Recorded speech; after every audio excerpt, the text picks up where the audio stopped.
नमस्कार दोस्तों, जय हिंद, वंदे मातरम। कैसे हैं आप लोग? उम्मीद है सब लोग कुशल होंगे, सुरक्षित होंगे और लॉकडाउन का पालन भी कर रहे होंगे अपने अपने क्षेत्रों में।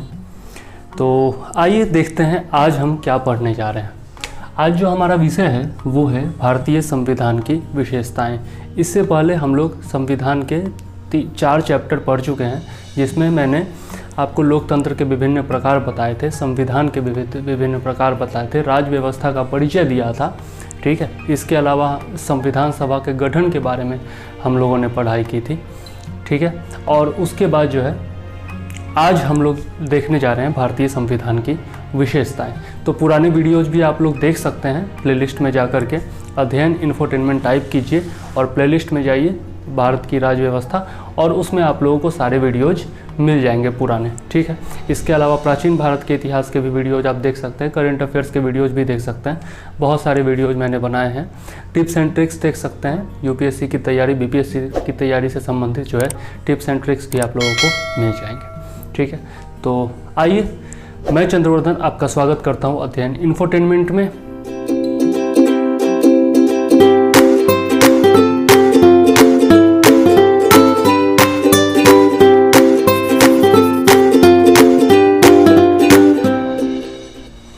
अब देख लेते हैं हमारा आज का जो विषय है भारतीय संविधान की विशेषताएं। जैसा कि हम लोगों ने पहले पढ़ा है कि भारतीय संविधान जो है 60 से अधिक संविधानों का अवलोकन करने के बाद बनाया गया था भारतीय संविधान सभा के द्वारा। ठीक है, हम लोगों ने संविधान सभा के गठन वगैरह के बारे में सारा कुछ पढ़ लिया था। ठीक है, संविधान की प्रस्तावना के बारे में भी हम लोगों ने देख लिया था।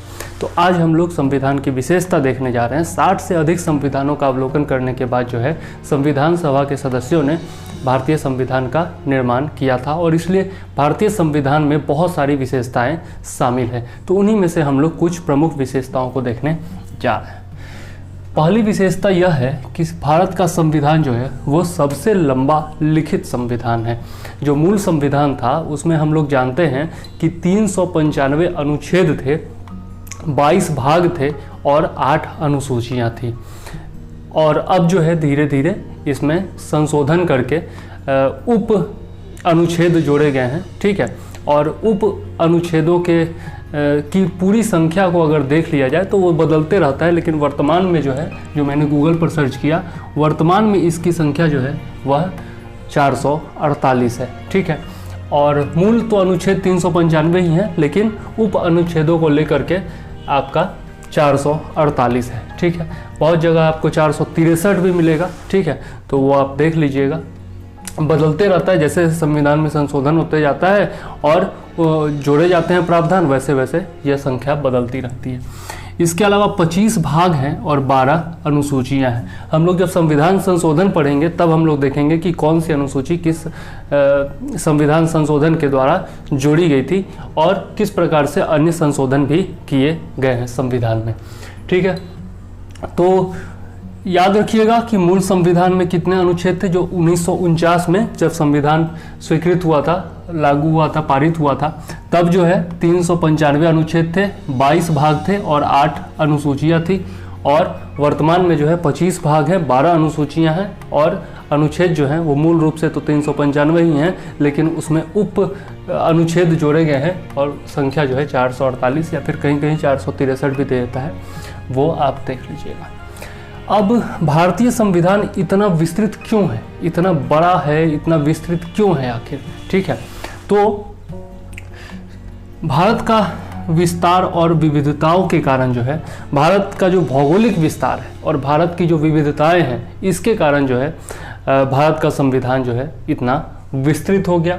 इसके अलावा भारतीय संविधान में 1935 भारत शासन अधिनियम 1935 से अधिकांश तत्व लिए गए हैं, और यह जो था भारत शासन अधिनियम 1935, यह काफ़ी ज़्यादा विस्तृत था। इसी कारण से भारत का संविधान भी जो है वो विस्तृत हो गया। इसके अलावा संविधान सभा में जो है कानूनविदों का बहुमत था, मतलब कि बहुत बड़ी संख्या में कानूनविद शामिल थे।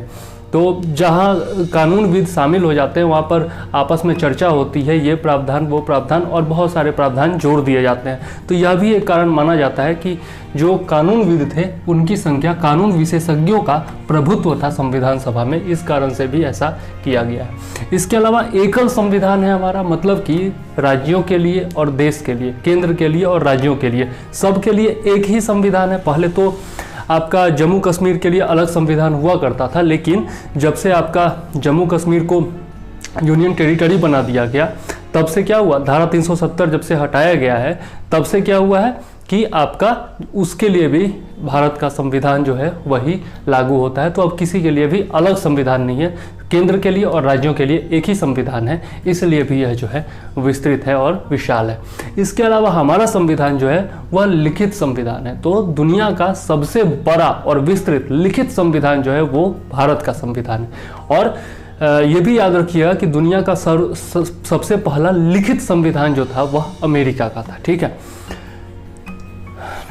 अब देख लेते हैं कि इसमें क्या है, मौलिक सिद्धांत भी जोड़े गए हैं। ठीक है, इसके अलावा जितने भी प्रशासनिक प्रावधान हैं वो भी जोड़े गए हैं। ठीक है, तो इस कारण से भी हमारा संविधान बहुत बड़ा है, 60 देशों के संविधान से जोड़ा गया है, यह भी हम लोगों ने देखा ही है। अब एक और पॉइंट इंपॉर्टेंट है इसमें कि सर आइवर जेनिंग्स ने भारतीय संविधान को विश्व का सबसे बड़ा एवं विस्तृत संविधान कहा है। सर आइवर जेनिंग्स ने भारतीय संविधान को विश्व का सबसे बड़ा और विस्तृत संविधान कहा है, यह कथन पूछा जा सकता है। ठीक, अब दूसरी विशेषता की ओर आते हैं जिसे कहते हैं नम्यता और अनम्यता का मिश्रण। मतलब कि हमारा संविधान जो है उसमें बहुत से कठोर प्रावधान भी हैं और बहुत से लचीले प्रावधान भी हैं। ठीक है, तो इसीलिए भारतीय संविधान को कठोर और लचीला दोनों माना जाता है, दोनों का मिश्रण माना जाता है। ठीक है, आप देख सकते हैं कि संविधान संशोधन की प्रक्रिया जो है अनुच्छेद 368 में दी गई है और उसमें संविधान संशोधन के लिए अनेक प्रावधान दिए। मतलब जितने भी सदस्य मौजूद होते हैं सदन में उनका 3/4 मतलब कि 3/4 बहुमत चाहिए होता है। और इसके अलावा बहुत सारे ऐसे प्रावधान भी हैं जिनमें संशोधन के लिए आपको राज्यों का अनुसमर्थन भी जरूरी हो जाता है। ठीक है, तो इसलिए संविधान को कठोर कहा जा सकता है। अब अगर देख ले तो संविधान में कुछ प्रावधान ऐसे भी हैं जिसमें विधायिका जो है वो साधारण प्रक्रिया करती है। मतलब कि उसमें क्या होता है, साधारण बहुमत की आवश्यकता होती है। जितने भी सदस्य उपस्थित होते हैं उनका 50% से अधिक अगर हो जाए तो वह प्रावधान लागू हो जाता है। जैसे धन विधेयक वगैरह जो है, वित्त विधेयक वगैरह जो है वह आपका साधारण बहुमत से पारित हो जाता है। और संविधान संशोधन की प्रक्रिया जो है वो कठिन है। तो इसीलिए कहा गया है कि भारतीय संविधान जो है वह नम्यता और अनम्यता दोनों का मिश्रण है। ठीक है, बहुत सारे प्रावधान जो हैं वह लचीले हैं और बहुत सारे प्रावधान जो हैं वह कठोर है। ठीक है, तो दूसरी विशेषता यह है। तीसरी विशेषता हम लोग देख लें तो है संघीय व्यवस्था। और संघीय व्यवस्था में भी क्या, तो एकात्मकता की ओर झुकाव। संघीय व्यवस्था तो है, केंद्र सरकार अलग होती है, राज्यों के लिए अलग सरकार होती है, तो इसी को कहते हैं संघीय व्यवस्था। केंद्र के लिए कानून बनाने के जो विषय होते हैं वो अलग होते हैं, राज्यों के लिए कानून बनाने के जो विषय होते हैं वो अलग होते हैं, और कुछ विषय ऐसे होते हैं जिन पर केंद्र और राज्य दोनों कानून बना सकती है। या आपका 7वीं अनुसूची में दिया गया है, आपका क्या है, केंद्रीय सूची, राज्य सूची और समवर्ती सूची। ठीक है, तो केंद्र सूची के जो विषय हैं उन पर केवल केंद्र सरकार जो है कानून बना सकती है। राज्य सूची के जो विषय हैं उन पर केवल राज्य सरकार कानून बना सकती है, और समवर्ती सूची के जो विषय हैं उन पर केंद्र सरकार और राज्य सरकार दोनों कानून बना सकती है। तो इसलिए यह क्या है, संघीय व्यवस्था है जिसमें केंद्र में अलग सरकार होती है और राज्यों की अलग सरकारें होती हैं। लेकिन एकात्मकता की ओर झुकाव क्यों कहा गया है, इसलिए कहा गया है कि आप देख सकते हैं समवर्ती सूची में जब केंद्र और राज्य दोनों एक ही विषय पर कानून बनाते हैं तो जो केंद्र का कानून होता है उसकी प्राथमिकता होती है। तो इसलिए जो है एकात्मकता की ओर झुकाव के बारे में कहा गया है। अब देख लेते हैं संघीय व्यवस्था की कुछ विशेषताएं होती हैं जो कि भारत में मौजूद हैं। जैसे दो सरकार तो है, केंद्र और राज्य की सरकारें अलग अलग हैं। उसके अलावा शक्तियों का विभाजन तो हम लोगों ने देख लिया 7वीं अनुसूची में, शक्तियों का विभाजन भी है, राज्य सूची, केंद्र सूची और समवर्ती सूची में। इसके अलावा लिखित संविधान, तो हमारा संविधान जो है दुनिया का सबसे विस्तृत लिखित संविधान है। इसके अलावा देख लेते हैं स्वतंत्र न्यायपालिका, तो हमारी न्यायपालिका भी स्वतंत्र है। न्यायपालिका क्या होती है? कार्यपालिका से पूरी तरह से स्वतंत्र होती है।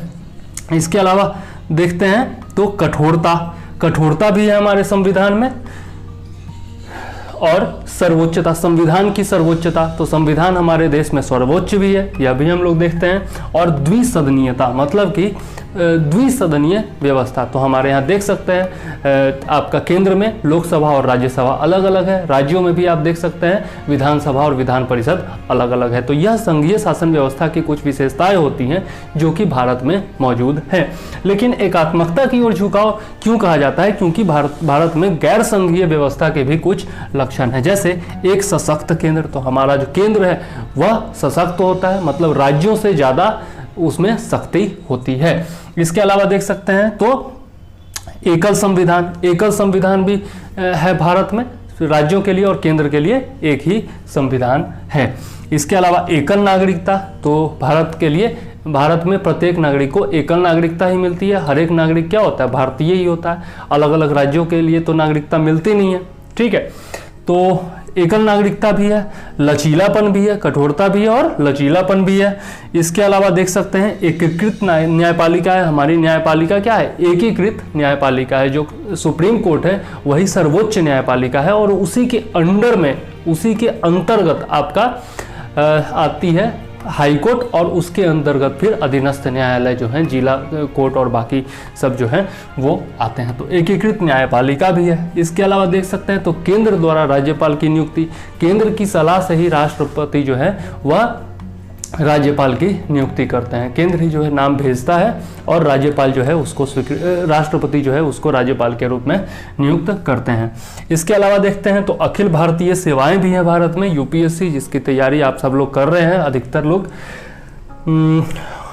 और आपातकालीन प्रावधान में आप देख सकते हैं कि केंद्र की जो शक्ति होती है वह काफ़ी बढ़ जाती है। तो इस प्रकार से हम लोग देखते हैं कि संघीय व्यवस्था के भी गुण हमारे संविधान में विद्यमान है और एकात्मकता की ओर झुकाव भी है, क्योंकि गैर संघीय संवैधानिक व्यवस्था के भी गुण संविधान में विद्यमान है। ठीक, तो यह है संविधान के अनुच्छेद।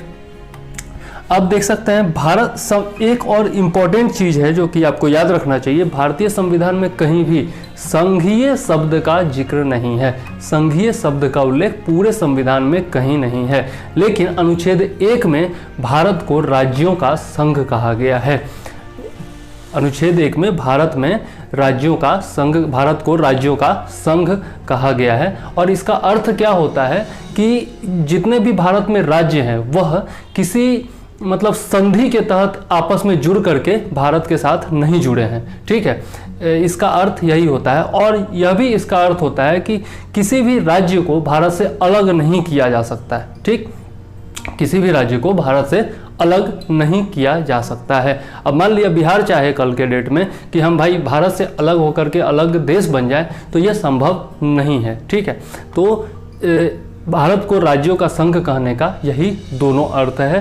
पहला कि राज्य जो हैं वह किसी संधि के तहत आपस में जुड़ करके भारत का निर्माण नहीं किए हैं। दूसरा कि किसी भी राज्य को भारत से अलग नहीं किया जा सकता है। ठीक, तो यह दोनों बातें आपको याद रखना है, संघीय शब्द का जिक्र नहीं है। अब चौथी विशेषता देख लेते हैं। चौथी विशेषता है सरकार का संसदीय स्वरूप। ठीक है, सरकार का संसदीय स्वरूप कहने का मतलब यह है कि विधायिका एवं कार्यपालिका में जो है आपसी समन्वय एवं सहयोग की स्थिति होती है। कार्यपालिका एवं विधायिका में आपसी सहयोग एवं सहमति की स्थिति होती है, समन्वय की स्थिति होती है। जो आपकी कार्यपालिका होती है वह संयुक्त रूप से विधायिका के प्रति उत्तरदायी होती है। ठीक है, तो इसलिए कार्यपालिका और विधायिका एक दूसरे से अलग यहाँ पर नहीं है। इसको जो है वेस्टमिंस्टर स्वरूप भी कहा जाता है। इसको सरकार का वेस्टमिंस्टर स्वरूप भी कहा जाता है। आप गूगल में देखिएगा वेस्टमिंस्टर स्वरूप किसको कहते हैं। इसके अलावा उत्तरदायी सरकार भी इसको कहा जाता है और मंत्रिमंडलीय सरकार भी कहा जाता है। किसको? संसदीय स्वरूप को। आगे देख लेते हैं तो भारत में संसदीय प्रणाली की कुछ विशेषताएं हैं जिनको हम लोग देख लेते हैं। तो पहला है वास्तविक व नाम मात्र के कार्यपालक। जो कार्यपालक होते हैं वो वास्तविक होते हैं और नाम मात्र के होते हैं। ठीक, मतलब कि आपके कह सकते हैं कि राष्ट्रपति जो है हमारे यहाँ क्या है, नाम मात्र का कार्यपालक है। मतलब कि राष्ट्र का प्रमुख तो है लेकिन शक्तियां जो होती हैं वास्तविक रूप में उसमें निहित नहीं होती हैं। तो भारतीय संविधान की यह भी विशेषता है। नेक्स्ट देख लेते हैं बहुमत प्राप्त दल की सत्ता। जो बहुमत प्राप्त दल होता है लोकसभा में, जिसको बहुमत प्राप्त होता है उसी की सत्ता तो होती है, उसी का जो नेता होता है वही तो प्रधानमंत्री होता है। तो यह भी विशेषता है। तीसरी विशेषता है विधायिका के प्रति कार्यपालिका की संयुक्त जवाबदेही। कार्यपालिका जो होती है, प्रधानमंत्री हो, मंत्रिपरिषद हो, वो संयुक्त रूप से जो है विधायिका के प्रति जवाबदेह होते हैं, लोकसभा के प्रति जवाबदेह होते हैं। ठीक है। और व्यक्तिगत रूप से जो है वह राष्ट्रपति के प्रति जिम्मेदार होते हैं। जो भी लोकसभा के सदस्य होते हैं वह व्यक्तिगत रूप से राष्ट्रपति के प्रति जिम्मेदार होते हैं और आपका संयुक्त रूप से जो है वह लोकसभा के प्रति उत्तरदायी होते हैं। तो याद रखिएगा। ठीक है।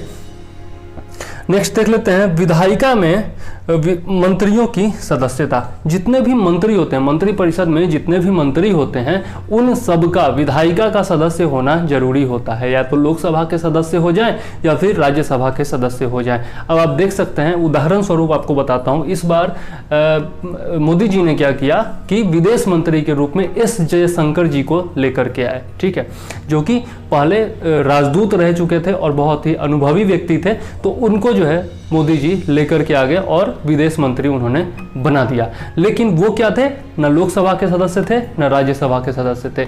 इसलिए उनको राज्यसभा से नॉमिनेट कराया गया और उनको राज्यसभा से जिताया गया, तब जाकर के वो परमानेंटली मंत्री बने रह सके। क्योंकि 6 महीना आप बाहर से लाकर के बना भी दोगे तो 6 महीने के अंदर आपको लोकसभा या राज्यसभा की सदस्यता ग्रहण करना अनिवार्य हो जाता है। ठीक है। उसी तरह से राज्य में भी जो है विधानसभा या विधान परिषद की सदस्यता आपको लेनी होती है 6 माह के अंदर। ठीक, वरना आप जो है मंत्री पद से हटा दिए जाओगे। ठीक है। तो इसीलिए कहा गया है कि जितने भी मंत्री होते हैं वह विधायिका के सदस्य होते हैं। आगे प्रधानमंत्री या मुख्यमंत्री का नेतृत्व, तो ये तो जानते ही हैं, जो कार्यपालिका होती है उसमें प्रधानमंत्री या मुख्यमंत्री का नेतृत्व होता है। निचले सदन का विघटन, केंद्र में आप देख सकते हैं लोकसभा का विघटन हो जाता है। जैसे ही आपका बहुमत प्राप्त नहीं होता है, बहुमत खत्म हो जाता है सरकार का, वैसे ही लोकसभा का विघटन हो जाता है। या फिर जैसे ही कार्यकाल खत्म होता है सरकार का, वैसे ही लोकसभा का विघटन हो जाता है। उसी तरह से राज्य में भी आपका विधानसभा का विघटन हो जाता है, क्योंकि निचला सदन केंद्र में लोकसभा है और राज्य में विधानसभा है। ठीक, आगे देख लेते हैं। तो यह जो है आपका विधायिका से के प्रति कार्यपालिका की संयुक्त जवाबदेही, इसका वर्णन अनुच्छेद 75(3) में किया गया है। ठीक है। और यही जो है भारतीय संसदीय प्रणाली का आधार भी है। तो यह इंपॉर्टेंट पॉइंट है, पूछा गया है तो याद रखिएगा। ठीक है। अब हम लोग आगे चल लेते हैं विभिन्न स्रोतों से विहित। तो भारतीय संविधान, जैसा मैंने आपको बताया, 60 से अधिक संविधानों से जो है तत्व जो है लिए गए हैं भारतीय संविधान को बनाने के लिए, इसीलिए हमारा संविधान इतना विस्तृत है। तो कुछ स्रोत देख लेते हैं, इंपॉर्टेंट स्रोत, जिसमें से इंपॉर्टेंट कुछ पद्धतियाँ, कुछ विचार लिए गए हैं, कुछ प्रावधान लिए गए हैं। तो सबसे पहला है भारत शासन अधिनियम। अधिकतर जो भारतीय संविधान में तत्व लिए गए हैं, प्रावधान लिए गए हैं, वह इसी से लिए गए हैं। भारत शासन अधिनियम 1935 से लिए गए हैं। तो क्या क्या लिए गए हैं? संघीय तंत्र लिया गया है, राज्यपाल का कार्यालय, याद रखिएगा, राज्यपाल का कार्यालय, न्यायपालिका, लोक सेवा आयोग, आपातकालीन उपबंध और प्रशासनिक विवरण, यह जो है आपका भारत शासन अधिनियम 1935 से लिया गया है। नेक्स्ट देख लेते हैं ब्रिटेन के संविधान से क्या क्या लिया गया है। तो संसदीय शासन पद्धति लिया गया है, विधि का शासन, ठीक है। इसके अलावा विधायी प्रक्रिया, एकल नागरिकता, मंत्रिमंडलीय प्रणाली, परमाधिकार लेख, संसदीय विशेषाधिकार और द्विसदनवाद। ठीक, आगे देख लेते हैं अमेरिका के संविधान से। तो अमेरिका के संविधान से लिया गया आपका मौलिक अधिकार लिया गया है, न्यायपालिका की स्वतंत्रता ली गई है, आपका न्यायिक पुनरावलोकन की सख्ती जो है आपकी न्यायपालिका की वो भी ली गई है। न्यायिक पुनरावलोकन क्या होता है कि सुप्रीम कोर्ट जो है वह अपने ही दिए गए पुराने निर्णय को जो है दोबारा चेंज कर सकता है, उस पर दोबारा विचार करके और उसको चेंज कर सकता है। ठीक है, तो इसको कहते हैं न्यायिक पुनरावलोकन की शक्ति। और इसी के लिए पुनर्विचार याचिका भी दायर की जा सकती है। अगर मान लिया कोई अपराधी है, उसको सुप्रीम कोर्ट से आपका फांसी की सज़ा मिल गई, तो वो क्या कर सकता है, एक बार पुनर्विचार याचिका भी जो है वो डाल सकता है सुप्रीम कोर्ट में और कह सकता है कि भैया आप जो हैं आपने जो निर्णय दिया है उस पर एक बार फिर से विचार कर लीजिए। ठीक है, तो इसको कहते हैं न्यायिक पुनरावलोकन की शक्ति। इसके अलावा उपराष्ट्रपति का जो पद है वह भी अमेरिका से लिया गया है। सुप्रीम कोर्ट या हाई कोर्ट के न्यायाधीशों को हटाया जाना या फिर राष्ट्रपति पर महाभियोग, यह भी जो है आपका लिया गया है। कहाँ से? अमेरिका से। तो महाभियोग जो है वह भी अमेरिका से लिया गया है। याद क्या क्या रखना है, तो महाभियोग याद रखिएगा, अमेरिका से लिया गया है। यह सब जो पूछा गया है, मौलिक अधिकार याद रखिएगा, अमेरिका से लिया गया है। ठीक है, इसके अलावा न्यायिक पुनरावलोकन याद रखिएगा, यह भी अमेरिका से लिया गया है। इससे पहले चले तो संसदीय शासन याद रखिएगा कि ब्रिटेन से लिया गया है। ठीक है, विधायी प्रक्रिया याद रखिएगा कि ब्रिटेन से लिया गया है। एकल नागरिकता याद रखिएगा कि ब्रिटेन से लिया गया है। मंत्रिमंडलीय प्रणाली याद रखिएगा। ठीक है, संसदीय विशेषाधिकार याद रखिएगा और द्विसदनवाद याद रखिएगा कि ब्रिटेन से लिया गया है। ठीक है, तो इन दोनों का मैंने बता दिया। अब चलते हैं आयरलैंड में। आयरलैंड से हमारा जो है मौलिक ये आपका डीपीएसपी लिया गया है। डीपीएसपी कहने का मतलब नीति निर्देशक तत्व, राज्य के नीति निर्देशक तत्व, directive principles of state policy. यह जो कहाँ से लिया गया है? आयरलैंड से लिया गया है। VVI इंपॉर्टेंट है, याद रखिएगा। इसके अलावा राष्ट्रपति की निर्वाचन प्रक्रिया, यह भी याद रखिएगा कि कहाँ से लिया गया है? आयरलैंड से लिया गया है। राज्यसभा सदस्यों का नामांकन, यहाँ पर क्या है? राज्यसभा सदस्यों का नामांकन है। ठीक, तो यह प्रक्रिया कहाँ से लिया गया है? आयरलैंड से लिया गया है। नेक्स्ट चलते हैं कनाडा के संविधान में। तो कनाडा के संविधान से आपका संघीय व्यवस्था लिया गया है, जिसमें केंद्र जो है वह सशक्त है। अवशिष्ट शक्तियाँ जो है वह केंद्र में निहित है, यह भी लिया गया है। कहाँ से? कनाडा से।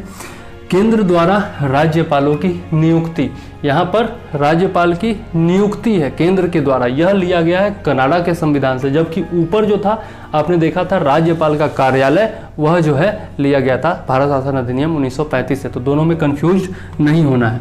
आगे SC का परामर्शी न्याय निर्णयन, मतलब कि राष्ट्रपति जो है वो क्या कर सकता है? परामर्श ले सकता है सुप्रीम कोर्ट से, सुप्रीम कोर्ट के न्यायाधीश से संपर्क करके और परामर्श ले सकता है। यह भी कहाँ से लिया गया है? कनाडा से लिया गया है। अब चलते हैं ऑस्ट्रेलिया की ओर। तो ऑस्ट्रेलिया से जो है सबसे इंपॉर्टेंट समवर्ती सूची लिया गया है। VVI बहुत बार पूछा जा चुका है, याद रखिएगा।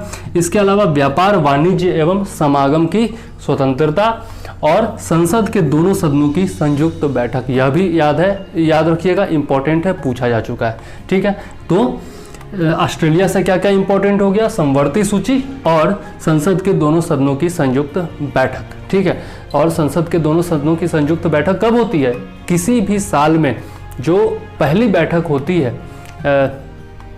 आपका संसद की जो पहली बैठक होती है, उसमें राष्ट्रपति जो है वह संसद के दोनों सदनों की संयुक्त बैठक को संबोधित करते हैं। और यह भी पॉइंट इंपॉर्टेंट है कि उस बैठक की अध्यक्षता जो है वह लोकसभा का आपका स्पीकर करता है, यह भी याद रखने की बात है। नेक्स्ट चलते हैं जर्मनी के वाइमर संविधान की ओर। तो आपातकाल में मूल अधिकारों का हनन, आपातकाल में मूल अधिकारों का हनन होना जो है वह जर्मनी के वाइमर संविधान से लिया गया है और यह पूछा जा चुका है, इंपॉर्टेंट है, याद रखिएगा। नेक्स्ट चलते हैं सोवियत संघ या फिर आधुनिक रूस से क्या क्या लिया गया था? तो मौलिक कर्तव्य लिया गया था। VVI बहुत बार पूछा जा चुका है, याद रखिएगा। इसके अलावा सामाजिक, आर्थिक एवं राजनीतिक न्याय, यह भी पूछा जा चुका है, याद रखिएगा। तो जो हमने प्रस्तावना में देखा था सामाजिक, आर्थिक और राजनीतिक न्याय, यह रूस से लिया गया है, यानी कि पूर्व सोवियत संघ से लिया गया है, और मौलिक कर्तव्य भी जो है वह सोवियत संघ से लिया गया था। नेक्स्ट है फ्रांस। फ्रांस से देख लेते हैं तो गणतंत्रात्मक शब्द जो है वह भी लिया गया था। गणतंत्रात्मक शब्द आप जो है प्रस्तावना में देख सकते हैं, और प्रस्तावना में ही आपका स्वतंत्रता, समता एवं बंधुत्व का आदर्श जो है वह फ्रांस की क्रांति या फिर फ्रांस के संविधान से लिया गया है, याद रखिएगा।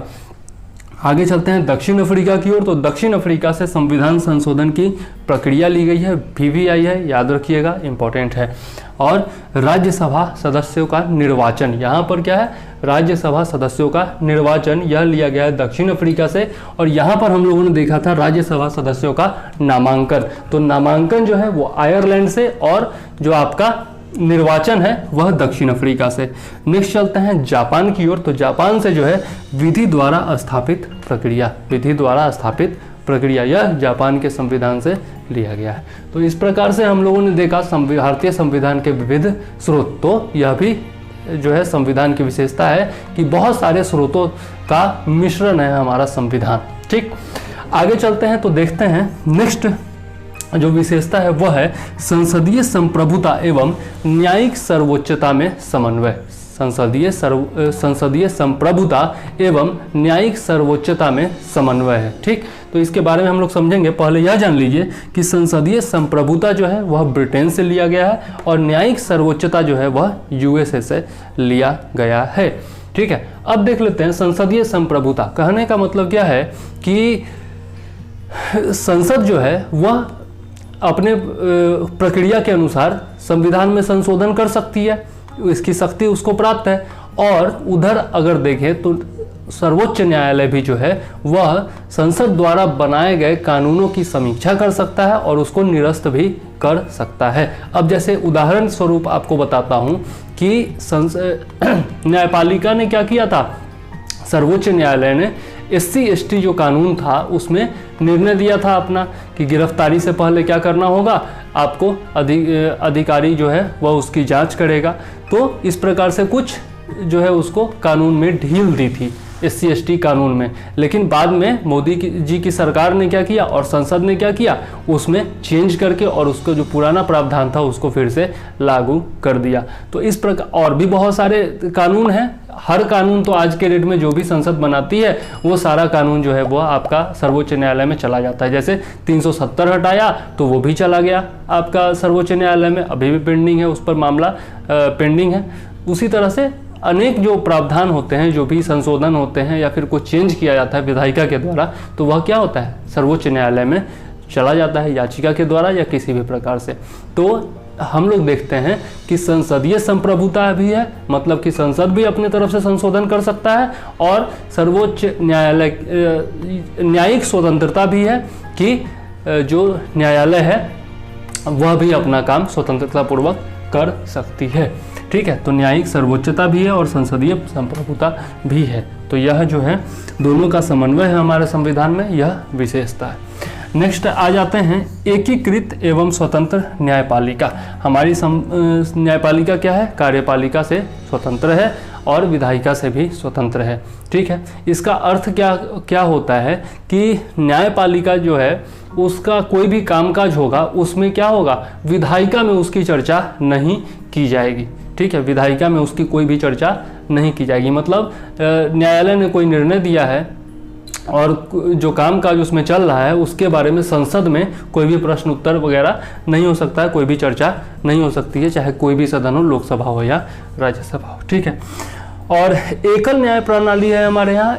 जो आपका सुप्रीम कोर्ट है वही सर्वोच्च न्यायालय होता है, सबसे ऊंचा उसका स्थान होता है, और उसी के अंतर्गत जो है आपके हाई कोर्ट आता है, और उसके अंतर्गत फिर जो है अधीनस्थ न्यायालय, जिला न्यायालय इत्यादि आते हैं। तो इस प्रकार से एकल न्याय प्रणाली है हमारे यहाँ। ठीक है, और यही जो है केंद्र और राज्य दोनों के कानूनों को लागू करती है या फिर दोनों का आपका देखती है, दोनों को देखती है। मतलब ऐसा नहीं होता है कि इस हाई कोर्ट जो है वह राज्यों के कानूनों को देखेगा और जो सुप्रीम कोर्ट है वह केवल केंद्र के कानून को देखेगा, ऐसा नहीं होता है। राज्यों के जो कानून होते हैं उनके बारे में भी चर्चा जो है वो सुप्रीम कोर्ट में की जाती है। जैसे अभी कल ही मैंने एक वीडियो बनाया था जो आपका करंट अफेयर से संबंधित था। उसमें था कि केरल में जो है आपका बलि देने की जो प्रथा थी उस पर एक अधिनियम है, आपका 1967 का शायद अधिनियम है, जिसके तहत आपका रोक लगाई गई है। मतलब कि बलि नहीं दी जा सकती है धार्मिक अनुष्ठानों में, जबकि आपका खाने पीने के लिए जो है जानवरों को मारा जा सकता है। तो इसको जो है क्या किया गया, आपका सुप्रीम कोर्ट में चुनौती दी गई है और सुप्रीम कोर्ट ने बोला भी है कि हाँ भाई हम इस पर विचार करेंगे कि आपका जो याचिका है। तो याचिका किस लिए थी, राज्य के कानून के लिए भी याचिका सुप्रीम कोर्ट में दी गई। तो इसीलिए कहा गया है कि एकल यहाँ पर न्यायिक प्रणाली है जिसमें केंद्र और राज्य दोनों के कानूनों पर जो है आपका लागू करना या फिर उस पर विचार करना जो है न्यायपालिका करती है। अब न्यायालय की स्वतंत्रता हेतु संविधान में कुछ प्रावधान किए गए हैं जिसके बारे में हम लोग देख लेते हैं। तो न्यायाधीशों के कार्यकाल की सुरक्षा, न्यायाधीशों के कार्यकाल की सुरक्षा की जाती है। जजों के लिए निर्धारित सेवा शर्तें, जजों के लिए जो सेवा शर्तें होती है वह निर्धारित होती हैं। मतलब कि जैसे सुप्रीम कोर्ट के लिए जज के लिए होता है ना कि 10 साल तक जो है उसको हाई कोर्ट में प्रैक्टिस किया हुआ होना चाहिए, ठीक है। तो इस प्रकार से जो सेवा शर्तें हैं वो सारी निर्धारित होती हैं, पहले से निर्धारित होती हैं। आगे सुप्रीम कोर्ट के खर्चों का सुप्रीम कोर्ट के अंदर जितना भी खर्च होता है उस सब का वहन जो है भारत की संचित निधि से किया जाता है। अब संचित निधि क्या होता है ये हम लोग आगे पढ़ेंगे, सारा कुछ अभी बता दूंगा तो वीडियो बहुत लंबा हो जाएगा। आगे देखते हैं, विधायिका में न्यायालय के कामकाज पर चर्चा नहीं होगी, यह मैं पहले बता चुका हूं। और सेवानिवृत्ति के बाद जो है वो जज जो है वो किसी भी अदालत में काम नहीं कर सकते हैं, ठीक। आगे देखते हैं, तो अवमानना पर, सुप्रीम कोर्ट या फिर हाई कोर्ट की अवमानना कोई इंसान कर देता है तो उस पर दंड का भी प्रावधान है। अब जैसे आपको उदाहरण देता हूँ, जो आपके राहुल गांधी जी जो हैं वो रफाल मामले में बार बार जो है वो सुप्रीम कोर्ट का हवाला देते हुए कह रहे थे कि अब सुप्रीम कोर्ट ने भी कह दिया प्रधानमंत्री को कि मोदी चोर है, ठीक है, मोदी चोर है, इस प्रकार का वो बयान देते थे। तो इसको जो है सुप्रीम कोर्ट ने अपनी अवमानना माना और उनको जो है दंड स्वरूप आपका डांट लगाई थी और कुछ दंड भी दिए थे। और भी बहुत सारे मामलों में अवमानना जब भी होती है सुप्रीम कोर्ट की या फिर हाई कोर्ट की तो न्यायालय जो है उसको दंड देने की शक्ति है। आगे देख लेते हैं, कार्यपालिका से स्वतंत्र। तो न्यायपालिका जो है वो कार्यपालिका से स्वतंत्र होती है। कार्यपालिका जो है न्यायपालिका के कामकाज में कोई भी दखलंदाजी नहीं कर सकती है। इसके अलावा अगर देखें तो सुप्रीम कोर्ट जो है वही संघीय अदालत भी है, शीर्ष न्यायालय भी है, मौलिक अधिकारों की गारंटी भी देती है। याद रखिएगा, पूछा जा चुका है, मौलिक अधिकारों की गारंटी कौन देती है, तो सुप्रीम कोर्ट देती है। इसके अलावा संविधान की संरक्षक भी है। यहाँ से भी क्वेश्चन पूछा गया कि संविधान की संरक्षक भारत में किसको कहा गया है, तो वो सुप्रीम कोर्ट है, ठीक। तो इस प्रकार से हम लोगों ने देखा कुछ विशेषताएं, कुछ और विशेषताएं बची है जो कि हम लोग आगे देखते हैं, ठीक।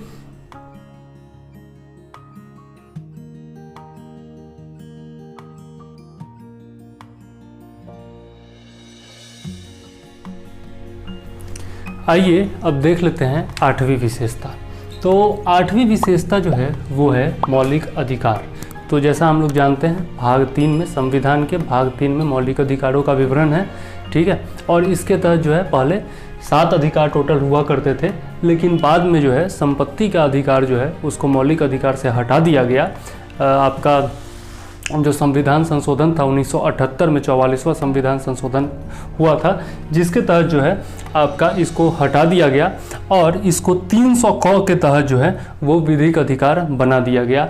तो अब जो है भारतीय संविधान में 6 प्रकार के मौलिक अधिकार हैं, जिनमें पहला है आपका समानता का अधिकार जो कि अनुच्छेद 14 से 18 तक है। इसके बाद देखिए तो स्वतंत्रता का अधिकार है जो कि 19 से 22 तक है। इसके बाद शोषण के विरुद्ध अधिकार है जो कि 23 से 24 तक है, 23 और 24। आपका धार्मिक स्वतंत्रता का अधिकार है जो कि 25 से 28 तक है। सांस्कृतिक एवं शिक्षा का अधिकार है जो कि 19 से 29 और 30 है। और संवैधानिक उपचारों का अधिकार है जो कि अनुच्छेद 32 है, ठीक है। तो इस प्रकार से हम लोग देखते हैं संविधान के मौलिक अधिकार। और मौलिक अधिकार जो संविधान में दिए गए हैं यह संविधान की विशेषता इसलिए है क्योंकि अगर किसी नागरिक के मौलिक अधिकार की रक्षा नहीं हो रही है तो वह सीधा न्यायालय में जा सकता है, सीधा सुप्रीम कोर्ट में जा सकता है, क्योंकि सुप्रीम कोर्ट जो होती है वो मौलिक अधिकारों की गारंटी देती है, मौलिक अधिकारों की संरक्षक होती है। तो यह संविधान की विशेषता है। और मौलिक अधिकार जो होते हैं वो आपके कार्यपालिका और विधायिका की शक्तियों पर नियंत्रण रखने का भी काम करते हैं। अगर कार्यपालिका या विधायिका जो है वह अपनी शक्तियों से आगे बढ़कर भारतीय जनता के अधिकारों का हनन करने लगते हैं तो जनता जो है वो डायरेक्ट जा सकती है न्यायालय में और उसके बाद कार्यपालिका और विधायिका को झुकना पड़ सकता है। ठीक है, तो इस प्रकार से कार्यपालिका और विधायिका की शक्तियों पर नियंत्रण रखने का काम, मतलब बंधन लगाने का काम जो है मौलिक अधिकार करते हैं। और इसे जो है कानून में चुनौती दी जा सकती है यदि इसका हनन हो रहा हो तो। ठीक है, लेकिन अधिकारों का भी जो है एक दायरा है कि भैया आपका अधिकार तभी तक उपयोगी हो सकता है जब आप अपने मौलिक अधिकार का उपयोग करके किसी दूसरे के मौलिक अधिकार का हनन नहीं कर रहे हैं। ठीक,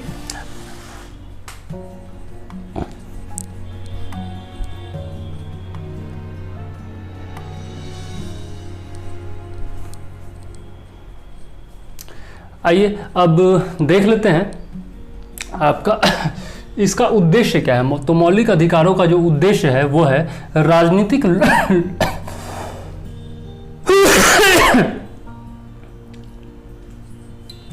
तो अब देख लेते हैं मौलिक अधिकारों का उद्देश्य क्या है। तो मौलिक अधिकारों का जो उद्देश्य है वह है राजनीतिक लोकतंत्र की भावना को प्रोत्साहन देना। ठीक है, और इसका उद्देश्य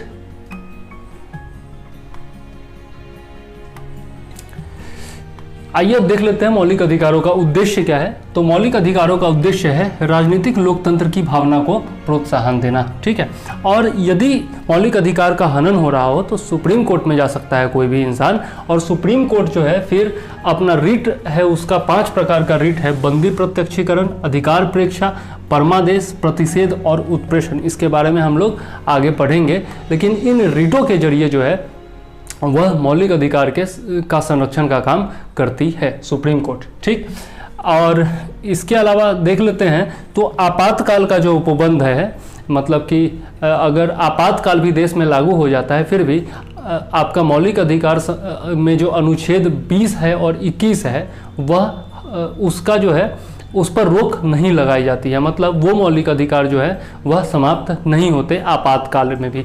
तो यह पूछा जा चुका है, अनुच्छेद 20 और 21 जो है वह आपातकाल में भी जो है समाप्त नहीं होता है। ठीक, नेक्स्ट विशेषता देख लेते हैं राज्य के नीति निर्देशक सिद्धांत, यानी कि DPSP, directive principle of state policy. यह 3 प्रकार के हैं, मेनली माना जाता है 3 प्रकार का माना जाता है। पहला है समाजवादी, दूसरा है गांधीवादी और तीसरा है उदारवादी। संविधान में भाग 4 के तहत जो है डीपीएसपी की चर्चा की गई है। डीपीएसपी में बहुत सारे प्रावधान दिए गए हैं।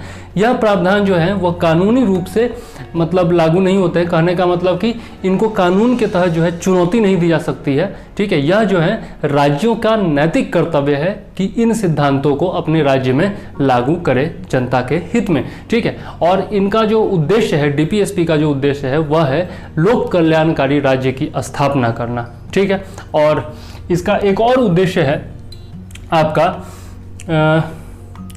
एक तो पहला हो गया लोक कल्याणकारी राज्य की स्थापना करना और दूसरा है सामाजिक एवं आर्थिक लोकतंत्र कायम करना। ठीक है, तो और इनको जो है न्यायालय में चुनौती नहीं दी जा सकती, जैसा कि मैंने बताया। ठीक है, आगे देख लेते हैं। तो यह जो है डीपीएसपी जो है वह मौलिक सिद्धांत है, राज्यों के नैतिक कर्तव्य हैं।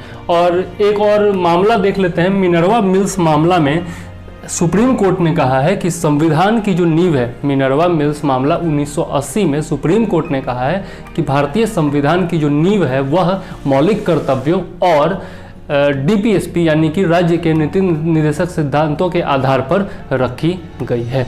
तो यह सुप्रीम कोर्ट का कथन है, मिनर्वा मिल्स मामला में याद रखिएगा।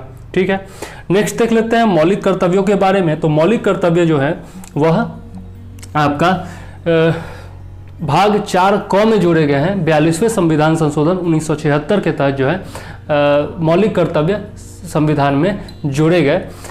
कुल 10 मौलिक कर्तव्य उस समय जोड़े गए थे और बाद में जो है आपका एक और मौलिक कर्तव्य जोड़ा गया। कब जोड़ा गया? तो यह जो है 86वां संविधान संशोधन 2002 के द्वारा यह 11वां मौलिक कर्तव्य जोड़ा गया कि 6 से 14 साल तक के जो बच्चे हैं उनको अनिवार्य शिक्षा प्रदान की जाएगी। किनके द्वारा? माता पिता के द्वारा या फिर बच्चों के संरक्षक के द्वारा। ठीक है, तो बच्चों के संरक्षक और माता पिता का यह कर्तव्य होगा कि 6 से 14 साल का जो अगर बच्चा है तो उसको अनिवार्य शिक्षा दी जाए। ठीक है, और एक और बात मैं बताना भूल गया, यह जो 42वां संविधान संशोधन करके मौलिक कर्तव्यों को जोड़ा गया था, 10 मौलिक कर्तव्यों को जोड़ा गया था, यह सरदार स्वर्ण सिंह समिति की सिफारिशों से किया गया था। तो यह भी याद रखिएगा, इंपॉर्टेंट पॉइंट है, एक एक पॉइंट यहाँ पर इंपॉर्टेंट है, याद रखिएगा।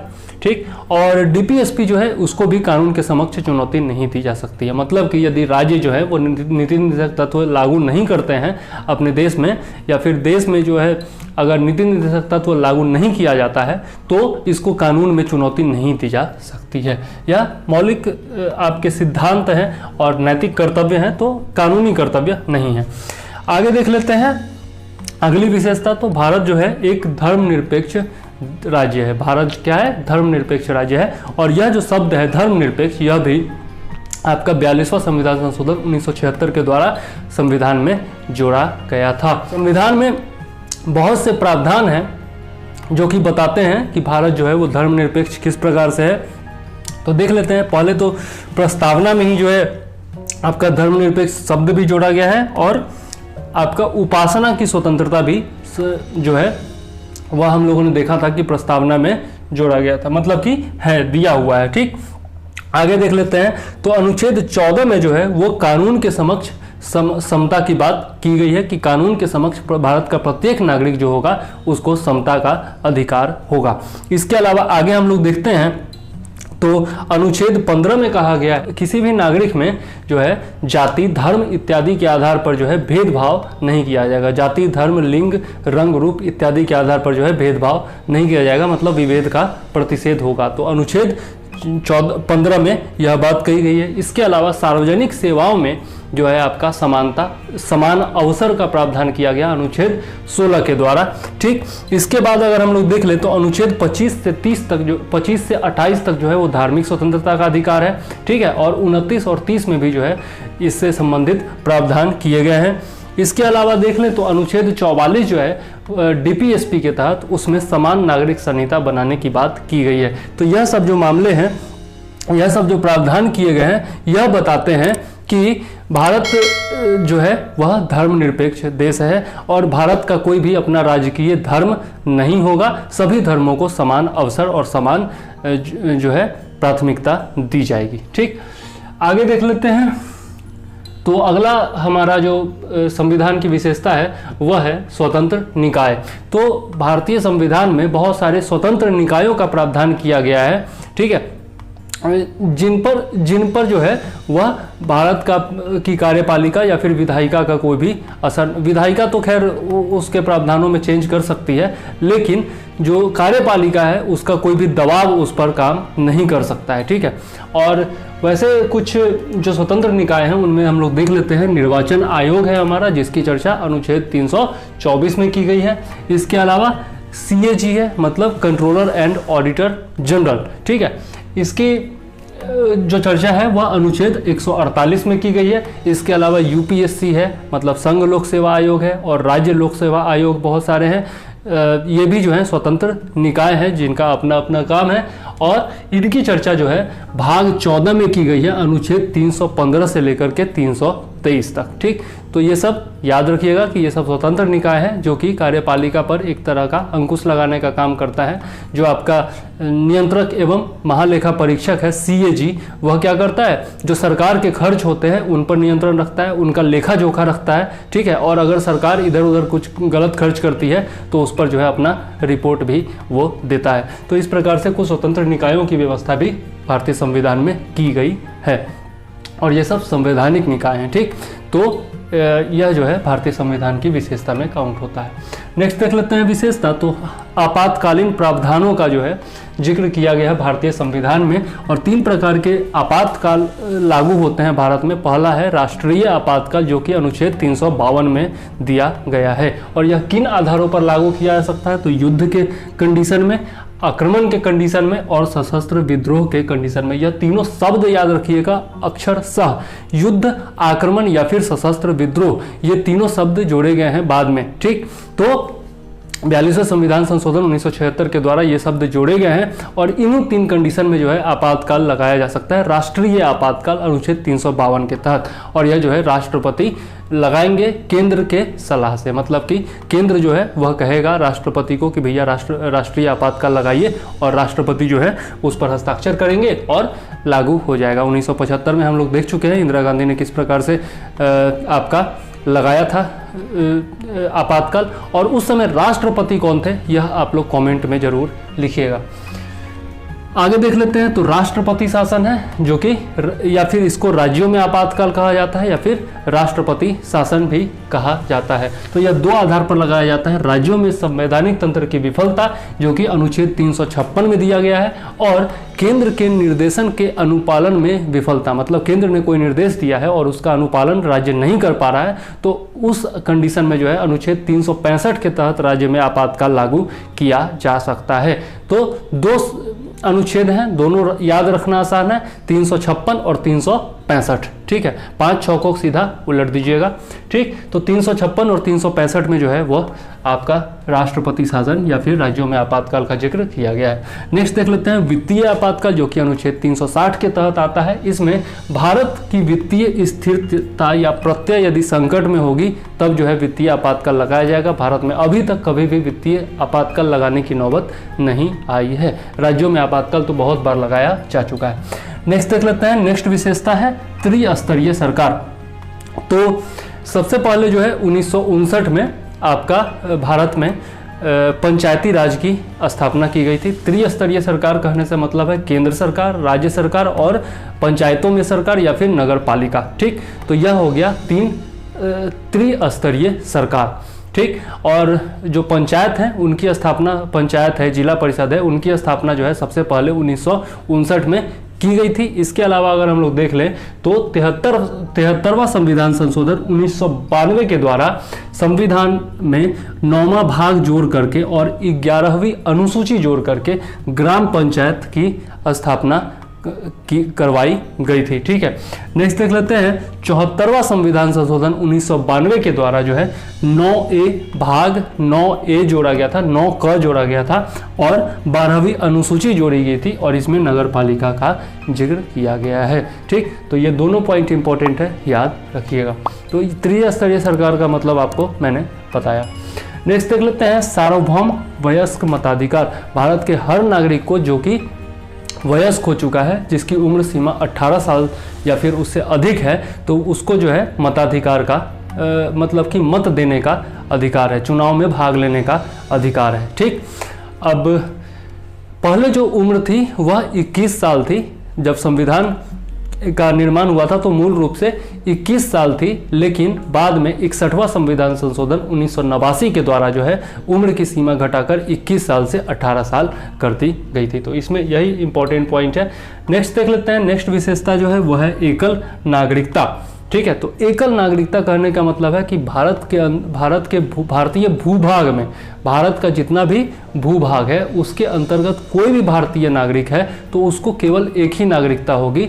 ऐसा नहीं होगा अमेरिका की तरह कि राज्यों की अलग नागरिकता और केंद्र की अलग नागरिकता, ऐसा नहीं होगा। भारत के हर एक इंसान पर एक ही कानून लागू होगा, एक ही नागरिकता होगी उसकी। ठीक है, और उसको राज्यों की तरफ से अलग से नागरिकता नहीं दी जाएगी। तो यह जो है एकल नागरिकता का अर्थ हो गया। तो यह भी भारतीय संविधान की विशेषता है। ठीक है, अब देख लेते हैं कुछ इंपॉर्टेंट पॉइंट। ठीक, तो मौलिक अधिकार जो है वह कार्यपालिका एवं विधायिका पर नियंत्रण लगाते हैं या निर्बंधन लगाते हैं, यह हम लोग देख ही चुके हैं। इसके अलावा केसी व्हीयर ने भारतीय संविधान को अर्धसंघीय कहा है। भारतीय प्रशासनिक व्यवस्था को अर्ध संघीय यानी कि क्वासी फेडरल कहा है। ठीक है, उसके अलावा आइवर जेनिंग्स ने भारतीय संविधान को कहा है ऐसा संघ जिसमें केंद्रीकरण की शक्ति है। ऐसा संघ जिसमें केंद्रीकरण की शक्ति है, किसने कहा है? आइवर जेनिंग्स ने कहा है। जी ऑस्टिन ने भारतीय संविधान को भारतीय संघवाद को सहकारी संघवाद यानी कि कोऑपरेटिव फेडरलिज्म कहा है। तो ये तीनों याद रखिएगा, पूछा जा चुका है और आगे भी पूछा जा सकता है। पंचायतों की स्थापना मैंने बता दिया कि 1959 में की गई थी, और संपत्ति के अधिकार के बारे में भी शुरुआत में ही बता दिया कि संपत्ति का अधिकार जो है वह पहले मौलिक अधिकार हुआ करता था, जिसको 44वां संविधान संशोधन 1978 के द्वारा हटा दिया गया, और अब जो है यह 300 क के तहत जो है आपका विधिक अधिकार है। यह पूछा जा चुका है, कितनी बार पूछा जा चुका है कह नहीं सकता, तो याद रखिएगा। ठीक, तो इस प्रकार से हम लोगों ने देखा भारतीय संविधान की विशेषताओं को। अब अगले वीडियो में जो है हम लोग अगला पॉइंट देखेंगे, संविधान में आगे बढ़ेंगे। ठीक है, तो जाते जाते बस इतना कहूँगा कि वीडियो अगर पसंद आए तो लाइक कीजिए, शेयर कीजिए, सब्सक्राइब कीजिए और कमेंट जरूर कीजिए ताकि हमें प्रोत्साहन मिलता रहे। ठीक, तो अब इजाज़त दीजिए। जय हिंद, वंदे मातरम।